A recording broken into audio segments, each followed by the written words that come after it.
Hi, my name's Joe, and welcome to my YouTube channel. On this channel, I review martial arts books and martial arts adjacent books, and sometimes I put out other videos on martial arts related subjects. This week, I'm going to be reviewing The Art of Stretching and Kicking, published in 1982.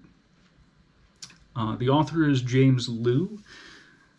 He is more well known as an actor and a fight choreographer.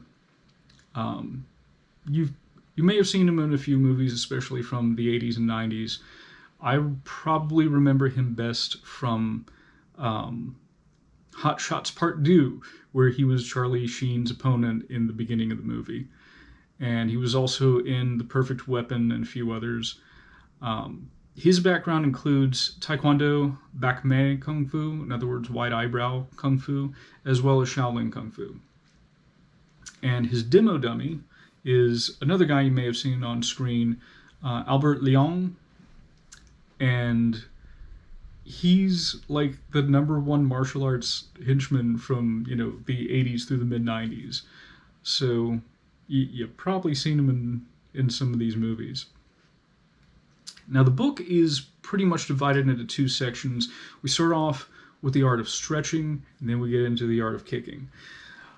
When it comes to the stretches, a lot of them are really good. We're talking stretches from ankles, knees, hamstrings, quadriceps, hips, even the back and abs.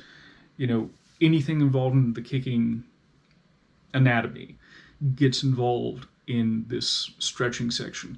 And some of these moves aren't even stretches. Like, for instance, we have a single leg squat, like a pistol squat, which is more like a strengthening exercise. And he's got some like ankle rolling exercises, which can be used as stretches, I guess. That's been one of my favorite warm-ups, and I think it's probably strengthened my ankles and prevented me from rolling my ankles, because I've never rolled them. Most of the stretches hold up. He does have like a single leg stretch, what we would call a hurdler stretch. I don't think we do that anymore with stretches. It rotates the leg behind you and then pulls it up next to the hip. And I've actually had my knee sprained from a similar motion. After the stretching section, we get into the kicks. The kicking section's a bit confusing. I'm used to martial arts authors presenting, what I would consider the fundamental kicks: side kick, front kick, round kick, and then moving on to other stuff. Well, the first kicks that he shows are kicks where you drop to the ground and kick up at the opponent, which would be considered a variation of the fundamental kicks. And some of these kicks are combination kicks, so I wouldn't consider them a single kick. I think, for instance, one's like a low sweep followed by, basically a tornado kick. A lot of these are very flashy, and considering the guys involved in making this book, I think that they are probably meant more for, the screen, as opposed to, let's say, a more practical use. It's hard for me to imagine deliberately doing some of these kicks against somebody who was trying to take my head off. But sometimes martial arts isn't about the most practical thing. It's about, the art of expressing the human body. There's a book by that title. And I think these kicks might fall into that category. Most of them. There are some that I think probably have very solid practical application. But again, most of them are, how can I make my body do fancy things? That seems to be the goal of a lot of the kicks here. As far as the pros go, again, the stretching is really good, with the exception of that one stretch. And again, everything from pretty much from the rib cage on down.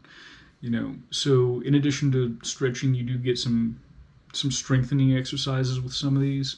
So I think that's a really big benefit.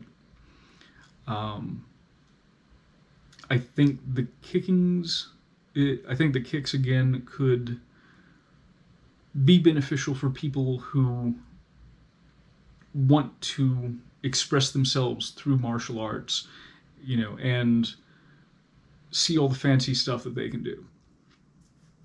The negatives, the kicks don't really have a particular logical order to them. There's no reason why, a hook kick should be where it is compared to, like, this flying kick or whatever.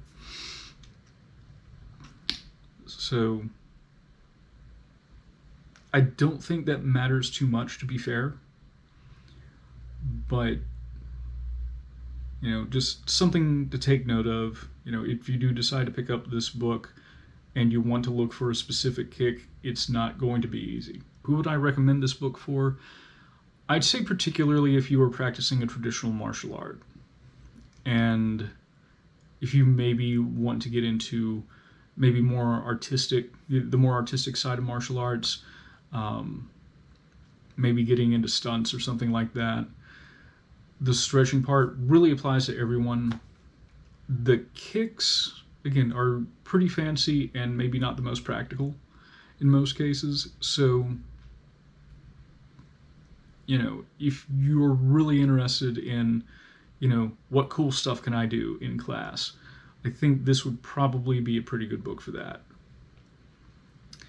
So anyway, this is a lot shorter of a review than I normally do, but it's a short book.